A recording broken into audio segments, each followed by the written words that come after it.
En el otoño de 1944, un piloto despegó desde una pista oculta entre los bosques de Baviera y alcanzó velocidades que ningún aviador aliado podría igualar en ese momento. No lo derribaron los cazas enemigos. No lo venció la artillería antiaérea. Lo mató su propio avión. Ese piloto nunca apareció en los registros oficiales de la Luftwaffe. El proyecto que lo mató apenas sobrevivió en documentos fragmentados, capturados entre los escombros de la derrota alemana. Y sin embargo, lo que voló ese día representaba algo extraordinario, el intento más ambicioso y desesperado de Alemania por crear un arma que cambiara el curso de una guerra que ya estaba perdida. Este es el relato del Heinkel E-162 Volkshager, el avión que Alemania construyó en 90 días. Y que casi funcionó. Para entender por qué existió el E-162, hay que entender dónde estaba Alemania en el verano de 1944. El día de había ocurrido en junio. El frente oriental se desintegraba. Los bombarderos aliados atacaban sin descanso las ciudades y las fábricas alemanas, y la Luftwaffe, que alguna vez había dominado los cielos de Europa, estaba siendo diezmada. No solo en aviones, en pilotos, en combustible, en tiempo. El Reich ya no podía permitirse guerras de desgaste. Necesitaba un multiplicador de fuerza. Algo que pusiera a un piloto promedio, con pocas horas de vuelo, detrás de una máquina capaz de destruir bombarderos B-17 antes de que pudieran soltar su carga. La respuesta, al menos en teoría, era un caza a reacción. Barato, rápido de producir, fácil de volar. El 8 de septiembre de 1944, el Reichsluftfahrtministerium, el Ministerio de Aviación del Reich, emitió una especificación de emergencia. Se llamó oficialmente el programa Volkshager, el caza del pueblo. El avión resultante debía estar listo para producción en masa en menos de 3 meses. Debía ser fabricado con materiales que no escasearan, principalmente madera y metal liviano, porque el aluminio de alta calidad ya era un recurso crítico. Debía usar un solo motor a reacción, el BMW 003, porque el más potente Yankes Humo 004, estaba reservado para el Me-262. Y debía ser tan simple que un trabajador sin especialización pudiera ensamblarlo. Estas condiciones eran una contradicción en sí mismas. Querían lo más avanzado del mundo, construido con los medios más primitivos posibles. Henkel Flugzeugwerke, la empresa que lo lograría, aceptó el desafío. Ernst Henkel era un hombre que entendía la presión. Había construido algunos de los aviones más icónicos del Reich, incluyendo el E-111, el caballo de batalla de los bombardeos sobre Inglaterra. Pero el Volkshager era diferente. Era un proyecto de urgencia nacional, con plazos imposibles y consecuencias políticas si fallaba. El equipo de diseño que asumió el proyecto estaba encabezado por el ingeniero Karl Schwarzler, junto con un grupo de diseñadores que trabajaban bajo condiciones que rozaban lo caótico. No había tiempo para análisis extensivos de túnel de viento. No había tiempo para revisiones de diseño en múltiples etapas. Había una pizarra, había planos, y había un reloj contando hacia atrás. El diseño que emergió de ese proceso fue radical por necesidad. El E-162 adoptó una configuración que pocos habían considerado viable, el motor turborreactor BMW 003, montado sobre el fuselaje, entre las alas y detrás de la cabina del piloto. Esta disposición no era la preferida desde el punto de vista aerodinámico, pero tenía ventajas prácticas enormes. El mantenimiento era más sencillo. El centro de gravedad era más manejable. Y el motor quedaba alejado de los conductos de combustible principales, lo que en teoría reducía el riesgo de incendio catastrófico en combate. En teoría, el BMW 003 producía aproximadamente 800 kilogramos de empuje. Era menos potente que el Humo 004 del Me-262, pero suficiente para propulsar al E-162, que pesaba considerablemente menos. La velocidad máxima proyectada era de 840 km por hora a nivel del mar. En altitud operativa, podía superar los 800. Para finales de 1944, eso lo habría convertido en el caza de producción más rápido del mundo. El fuselaje era inusualmente compacto. La cabina del piloto era estrecha, funcional, sin el tipo de instrumentación elaborada que caracterizaba a otros cazas alemanes avanzados. Las alas tenían un ligero ángulo en V negativo, una solución de compromiso que los ingenieros adoptaron para mejorar la estabilidad en vuelo a alta velocidad. Los controles eran convencionales en concepción, pero extremadamente sensibles en la práctica, algo que se convertiría en un problema crítico. La cola era quizás el elemento más inusual. Tenía dos planos verticales en cada extremo del estabilizador horizontal, lo que daba al E-162 una silueta inmediatamente reconocible desde tierra. Esta configuración de doble deriva se adoptó parcialmente para mejorar la estabilidad direccional y parcialmente porque simplificaba la fabricación. El primer prototipo, designado E-162V1, estuvo listo para el primer vuelo el 6 de diciembre de 1944. Fue un logro de ingeniería extraordinario. Desde la aprobación del diseño hasta el primer prototipo en menos de 90 días. Ninguna nación en la historia de la aviación militar había desarrollado un avión de combate a reacción en ese tiempo.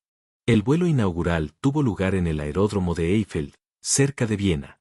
El piloto de pruebas asignado era Flugkapitän Gotthard Peter, un piloto experimentado que había volado virtualmente todo lo que Henkel había producido. Peter estaba consciente de los riesgos. El avión no había pasado por pruebas de túnel de viento exhaustivas. Los cálculos estructurales habían sido acelerados. Y el motor BMW 003 era todavía una unidad con problemas de confiabilidad documentados. Lo que ocurrió durante ese primer vuelo fue alentador durante los primeros minutos. El E-162 despegó limpiamente. Alcanzó velocidades que superaban cualquier cosa que Peter hubiera volado antes. La aceleración era violenta y suave al mismo tiempo, una característica de los motores a reacción que seguía siendo casi sobrenatural para los pilotos acostumbrados a hélices. Los controles respondían. La aerodinámica parecía estable. Luego, a una velocidad aproximada de 670 km por hora, el borde de ataque del ala derecha comenzó a separarse. No fue un evento gradual. Fue una falla estructural repentina. El pegamento que unía los componentes de madera del borde de ataque no había curado correctamente bajo las condiciones de presión y temperatura de ese vuelo. En segundos, el flujo aerodinámico sobre el ala derecha se desestabilizó, el avión entró en una oscilación incontrolable, y Gotthard Peter no pudo recuperarlo. El E-162V1 impactó el suelo a alta velocidad. Peter murió en el accidente. Era el 6º día de diciembre de 1944. Y el avión que debía salvar a la Luftwaffe había matado a su piloto de prueba en su primer vuelo. Cualquier programa de desarrollo razonable habría pausado. Habría investigado. Habría rediseñado antes de continuar. Pero el E-162 no existía dentro de un programa razonable. Existía dentro de la desesperación total de un Reich que sabía que el tiempo se agotaba. Las investigaciones posteriores confirmaron la causa de la falla. Adhesivo de mala calidad en la construcción del borde de ataque. Una falla de materiales que era, en cierto sentido, el reflejo perfecto del estado de la industria alemana en ese momento. Las fábricas operaban con trabajadores forzados, con supervisión reducida, con materiales de calidad inconsistente. Incluso cuando el diseño era correcto, la ejecución podía ser fatal. El borde de ataque fue rediseñado. Los procedimientos de control de calidad fueron revisados, en la medida en que eso era posible dado el contexto. Y el programa continuó. Los vuelos de prueba posteriores con el prototipo V2 y los ejemplares subsiguientes revelaron una aeronave con características genuinamente impresionantes pero también con problemas serios que ninguna cantidad de urgencia podía ignorar. El E-162 era extremadamente rápido. En condiciones ideales, superaba los 800 km por hora, lo cual era extraordinario. Pero era también extraordinariamente difícil de volar. Los pilotos que lo probaron describieron una sensibilidad en los controles que exigía reflejos y experiencia que pocos tenían. Un movimiento excesivo del timón de dirección a alta velocidad podía llevar el avión a oscilaciones estructuralmente peligrosas. La recuperación de maniobras agresivas requería técnica precisa. El tren de aterrizaje era frágil. La vida útil del motor BMW 003, en condiciones de servicio real, era de aproximadamente 10 horas antes de requerir mantenimiento o reemplazo. 10 horas. Para un avión de combate, eso era crítico. Y sin embargo, en enero de 1945, la producción había comenzado. No en una fábrica convencional. Las instalaciones de Enkel en Rostock habían sido bombardeadas y eran prácticamente inutilizables. La producción del E-162 fue distribuida a través de instalaciones descentralizadas, incluyendo una operación extraordinaria y sombría, las cavernas del sistema Mittelwerk, cerca de Norhausen en la montaña de Konstein, donde trabajadores esclavos del campo de concentración de Mittelbau-Dora producían componentes en condiciones que la historia posterior documentaría como crímenes de guerra. Es imposible hablar del E-162 sin reconocer este aspecto de su producción. Decenas de miles de prisioneros trabajaron y murieron en esas instalaciones subterráneas. Los planes originales contemplaban producir más de 1 millar de E-162 mensuales para mediados de 1945. Era un número que reflejaba más la fantasía que la realidad industrial de un Reich en colapso. Lo que realmente se produjo fue aproximadamente 300 aeronaves en total antes del final de la guerra, con variaciones en diferentes fuentes que oscilan entre 275 y 320 unidades, dependiendo de qué estándares de completitud se apliquen. El grupo que recibió el E-162 para operaciones de combate fue el Jagdgeschwader 1, basado en Parchim y posteriormente en Lech, en el norte de Alemania. El JG-1 era una unidad experimentada, con pilotos que habían combatido en múltiples frentes. Incluso para ellos, la transición al E-162 fue un proceso de adaptación difícil. El comandante de la unidad, Oberst Herbert Illefeld, uno de los ases más condecorados de la Luftwaffe, describió el E-162 como un avión que exigía respeto constante. No era un avión indulgente. No perdonaba errores. En manos de un piloto muy competente, era una herramienta peligrosa. En manos de alguien con experiencia insuficiente, era una trampa letal. Y aquí estaba la contradicción fundamental del programa Volkshager. El concepto había sido diseñado para ser volado por pilotos con entrenamiento mínimo, para compensar las pérdidas devastadoras en pilotos experimentados que la Luftwaffe había sufrido. Pero el avión real resultó ser demasiado exigente para pilotos sin experiencia. Los mejores aviadores podían manejarlo. Los principiantes no. Existió incluso una propuesta que llegó a las etapas de discusión seria dentro de la Hitlerjugend, entrenar a jóvenes de 16 y 17 años en planeadores y luego pasarlos directamente al E-162, saltando la formación convencional en aviones de pistón. La idea fue promovida por figuras dentro del partido con más entusiasmo ideológico que comprensión aeronáutica. Afortunadamente, los oficiales de la Luftwaffe bloquearon su implementación más amplia, aunque hubo algunos casos documentados de pilotos extraordinariamente jóvenes que volaron el E-162 en las etapas finales del conflicto. Las operaciones de combate del E-162 fueron limitadas y están rodeadas de incertidumbre histórica. Las reclamaciones de victorias aéreas son difíciles de verificar independientemente, dado el caos de los últimos meses del conflicto. Lo que sí está documentado es que el E-162 realizó misiones de patrulla sobre el norte de Alemania en las semanas finales de la guerra, que los pilotos aliados reportaron encuentros con aeronaves a reacción inusualmente rápidas en esa región, y que varios E-162 fueron derribados o se perdieron en accidentes durante ese periodo. Los aliados, por su parte, estaban perfectamente conscientes de la existencia del E-162.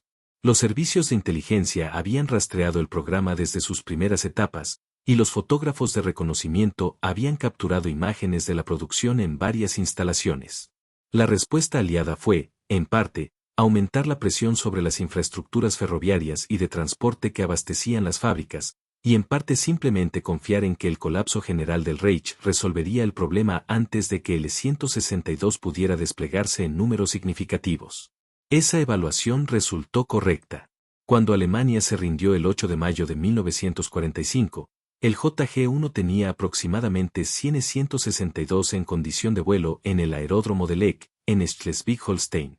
Los pilotos alemanes entregaron sus aviones a las fuerzas británicas que avanzaban. Los oficiales de inteligencia aliados que llegaron a Lech quedaron visiblemente impresionados por lo que encontraron. Algunos describieron una mezcla de alivio y asombro. Alivio porque el programa no había tenido tiempo de madurar. Asombro porque lo que habían logrado en tan poco tiempo era innegablemente notable. Varios E-162 capturados fueron enviados a Estados Unidos y Gran Bretaña para evaluación exhaustiva.